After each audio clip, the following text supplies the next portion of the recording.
T-shirt pour Claudine, comme promis. Bravo à Audrey et Michel. Et place à Inès et Pascal. Inès et Pascal.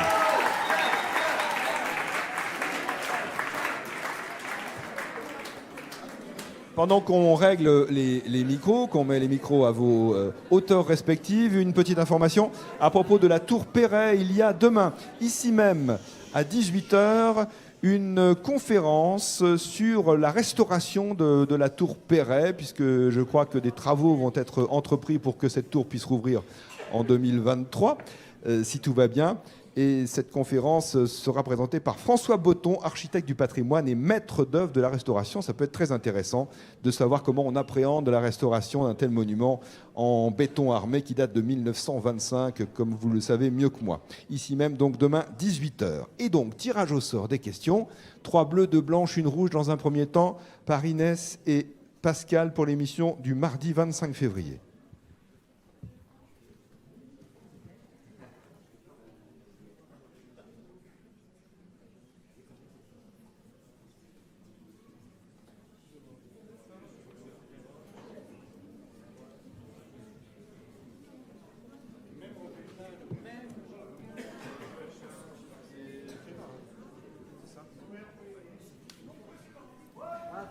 Alors, et cette voix avec Inès et avec Pascal. On se dit bonjour. Bonjour Inès. Bonjour. Bonjour Pascal. Bonjour Nicolas. Parfait, on vous entend bien. Nous sommes presque prêts. Je jette un rapide coup d'œil aux questions que vous avez tirées au sort et je vous souhaite bonne chance. Est-ce que les questions de l'équipe précédente vous auraient inspiré? Oui. Oui, mais c'était quand même assez ardu. Hein. C'était ardu. Ouais, c'est le jeu des 1000 euros. Certaines étaient ardues. Voilà. Certaines, absolument. Alors, trop dur selon vous ou bien... Ouais, c'était bien dosé quand même. C'était dur, c'était dur mais juste. Hein. Voilà, Oui, tout à fait. D'accord. Ok. Encore une question juridique, puisque ça vous a plu. Ah non. Un peu de droit, là. J'ai une notion. Oui, d'accord. Oui, bien.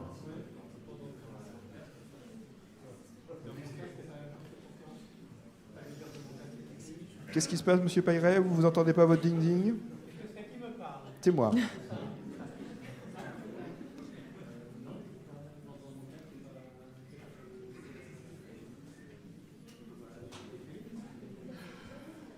Très bien, nous sommes prêts. Pardonnez-moi. Mardi 25 février, ça tourne. 5, 4, 3, 2, 1, 0. Chers amis, bonjour. Les Jeux de 1968, je parle des Jeux Olympiques, pas du jeu des 1000 euros. Les Jeux de 68 ont transformé la cité de Grenoble tout entière en la dotant d'infrastructures toujours présentes pour certaines dans le paysage urbain. Alors bien sûr les voies de circulation, mais aussi le stade de glace, Palais des Sports, ce stade de glace qui a été construit pour les épreuves de patinage, donc dans un style audacieux pour l'époque. Mais le cœur de la ville est très ancien, dans cette capitale du Dauphiné. On peut d'ailleurs admirer l'ancien Parlement du Dauphiné, qui est un très beau bâtiment qui va être restauré, je crois, dans les années à venir. Il a même existé dans la partie la plus ancienne une enceinte depuis l'époque gallo-romaine, des remparts modifiés aux différentes époques, mais ces remparts n'existent plus dans cette ville historique. Mais la ville s'est étendue au fil des siècles, elle s'est dotée notamment d'immeubles de type haussmannien, et puis de quelques édifices art nouveau, puis art déco, et l'époque béton armé, avec des monuments très intéressants, la Tour Perret, qui date de 1925. Elle est non loin de cet hôtel de ville, d'ailleurs, la Tour Perret. Elle avait été construite pour l'exposition internationale de la houille blanche et du tourisme cette année-là, 1925. La houille blanche, c'était l'énergie hydroélectrique, comme vous le savez peut-être et même sans doute. Cette tour Perret va être, dans les années qui viennent, restaurée. Grand travail, important bien sûr. Elle devrait rouvrir en 2023, après quelques 60 ans de fermeture. Donc on espère pouvoir remonter au sommet de cette tour. On pourra peut-être remonter au sommet de cette tour qui fait pas moins de 100 mètres, enfin presque 100 mètres de hauteur. Autre élément intéressant du patrimoine, le garage hélicoïdal. J'ai eu plaisir à découvrir cet édifice étonnant en pleine ville, une copropriété de garage de voitures, tout simplement, qui date des années 1930, avec 7 niveaux, disons, et surtout cette rampe hélicoïdale, sobriété architecturale et prouesse technique. Ce garage qui est vraiment un élément du patrimoine du XXe siècle. Sans oublier en ville plusieurs immeubles des années 1930, certains des années 60-70, des tours intéressantes notamment dans la ville de Grenoble. C'est donc une palette d'architecture. Alors si vous faites une halte à Grenoble, restez quelques jours pour justement visiter tous ces éléments de l'architecture de toutes les époques, pour visiter les musées aussi, ils sont nombreux, on y a fait allusion hier. Et du reste, à propos des constructions, eh bien, on est toujours avant-gardiste, puisque des constructions contemporaines sont assez remarquables, notamment des constructions dont certaines sont à venir dans le quartier de la Presqu'île. Nous sommes installés dans l'hôtel de ville qui a été édifié pour les JO de 1968 pour jouer devant un public très nombreux avec Inès Sauvion et Pascal Métayer.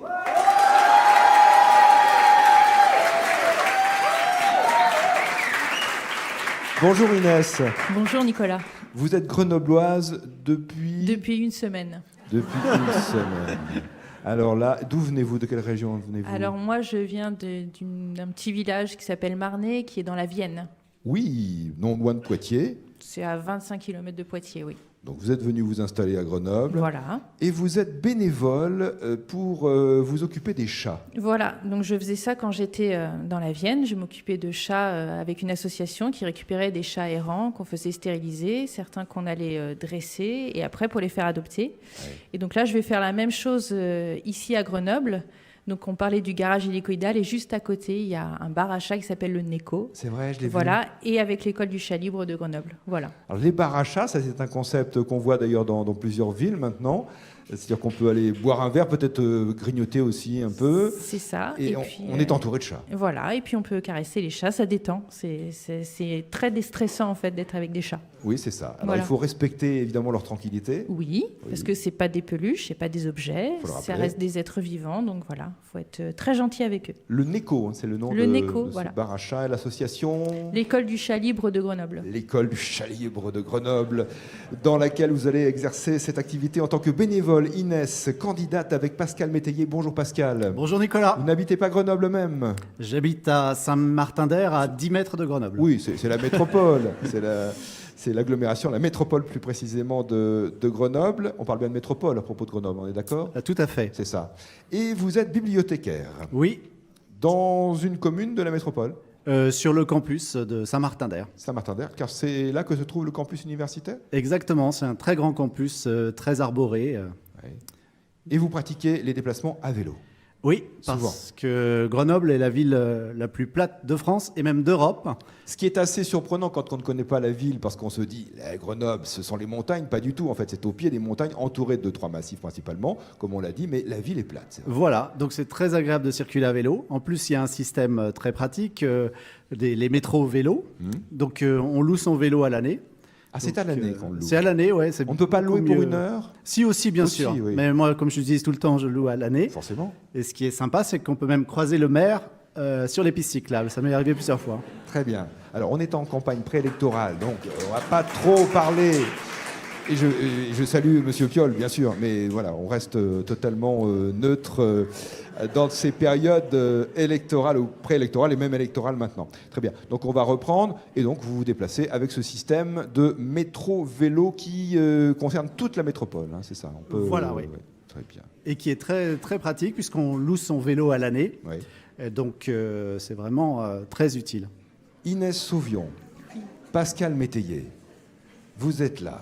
Vous avez été sélectionné. Je vous vois sourire. C'est plutôt une bonne nouvelle. C'est plutôt une bonne nouvelle. Ça fait plaisir à voir et à entendre. Vous allez tenter de répondre aux questions que vous avez tirées au sort. Bonne chance à tous les deux. Première question bleue de Pascal Vanière à Besançon. Le morceau Aquarium, tiré du Carnaval des animaux de Camille Saint-Saëns, inaugure chaque année une cérémonie célèbre. Laquelle?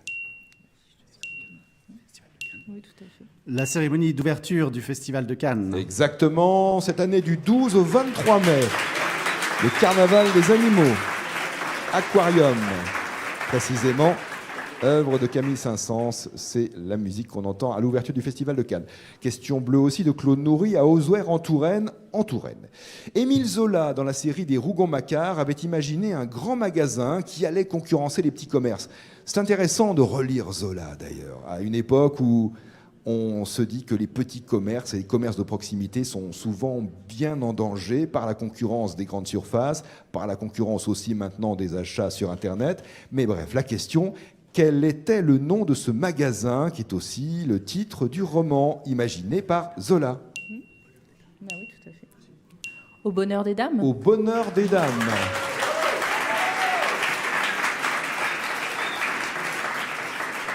La troisième question bleue de Raouf Missoum à Angers. Comment appelle-t-on la publication dans laquelle l'ensemble des lois votées par le Parlement et des décrets pris par le gouvernement? Ma phrase n'a aucune consistance telle que je viens de l'énoncer, aucun sens. Ce sont des choses qui arrivent et je vais donc reprendre cette question correctement. Comment appelle-t-on la publication dans laquelle on trouve l'ensemble des lois votées par le Parlement et des décrets pris par le gouvernement et des arrêtés, etc., déclarations officielles, publications légales, etc. Le journal officiel? Que vous lisez tous les jours, bien sûr. Évidemment. Bien C'est entendu. passionnant. Vous êtes abonné. C'est le journal officiel. Question blanche, un peu plus dure peut-être, de Nicole Revaillé à Enghien-les-Bains, dans le Val d'Oise, non loin de Paris. Quelle est la déesse romaine de l'agriculture et des moissons? Romaine. Cérès. Et la grecque, c'est Déméter. Déméter. Déméter. Et en mythologie romaine, c'est Cérès. Inès Sauvion, Pascal Métayer, je vous pose cette autre question blanche sur France Inter, franceinter.fr, l'appli France Inter, de la part d'Alain Litchi à Paris dans le 12e. Encore une question, disons, juridique, puisque je sais que vous aimez ça et que vous lisez tous les jours le journal officiel. Comment qualifie-t-on une loi qui touche le fonctionnement de l'État, la structure des organes de l'État? C'est un qualificatif qu'on adjoint au terme de loi, mais quel est ce terme? Régalienne? Pas une loi régalienne. Organique? Une loi organique, c'est le terme précis juridique employé pour désigner ce type de loi qui touche le fonctionnement de l'État et la structure des organes de l'État, loi relative à l'organisation des pouvoirs administratifs. On appelle ça une loi organique. À présent, la question rouge de Pascal, Madame Pascale Collange à Clermont-Ferrand. Quel nom porte la région de rapprochement entre deux neurones assurant la transmission des informations de l'un à l'autre? La zone de contact, si vous le voulez. La synapse. La synapse. Bonne réponse également à cette question. Une synapse. Un clin d'œil à Daniel Fievet qui présente le samedi sur France Inter l'émission scientifique de 15h à 17h intitulée joliment « Du vent dans les synapses ». Du vent dans les synapses, il y en a eu pour Inès et Pascal qui ont répondu rapidement à 6 questions et qui peuvent donc tenter le...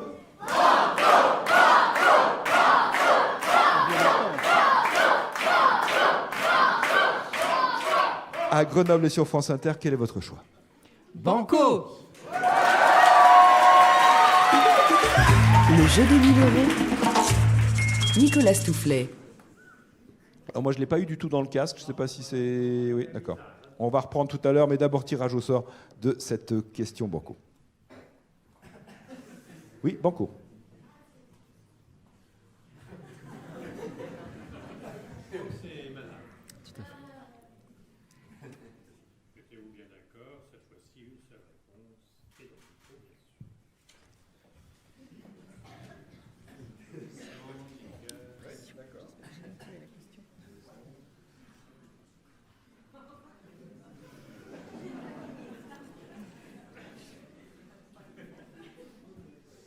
Alors, on va recommencer avec, merci beaucoup, avec des applaudissements et ensuite le jingle. Merci beaucoup. Applaudissements, mesdames, messieurs. Le jeu des 1000 euros. Nicolas Stoufflet. Bernadette Croaré habite Montauban. Voici cette question Banco. En informatique, combien fait 1 TO, 1 téraoctet en gigaoctets. Je rappelle la question, en informatique. Combien fait 1 téraoctet en gigaoctets? Une seule réponse, 1 minute si vous le souhaitez. Ça doit faire 1000 gigaoctets. 1 téraoctet, cela fait 1000 gigaoctets. Octet, unité de mesure en informatique, pour indiquer la capacité de mémoire et la capacité de stockage. Bravo pour cette conversion rapide. 500 € si vous souhaitez vous arrêter. Vous pouvez, vous le savez, tout remettre en jeu en tentant quelque chose d'un peu fou, il faut quand même le reconnaître, qui s'appelle le...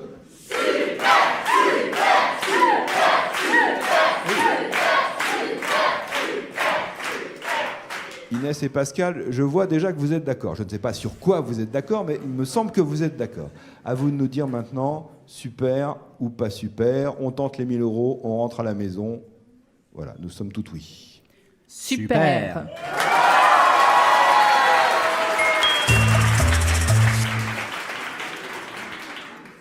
Et tirage au sort de cette question Super Banco.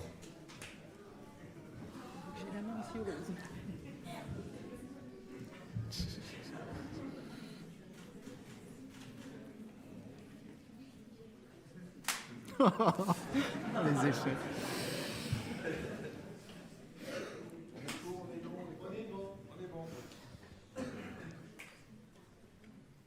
Inès s'occupe de chats, Pascal s'occupe de livres. Ils sont nos candidats qui veulent tenter la question à 1000 €, autrement dit le Super Banco. Une question de Jacques Mulot à Saint-Étienne. Quel est le nom de cette région historique et culturelle française correspondant à une ancienne province, avec pour chef-lieu la ville de Châtelaillon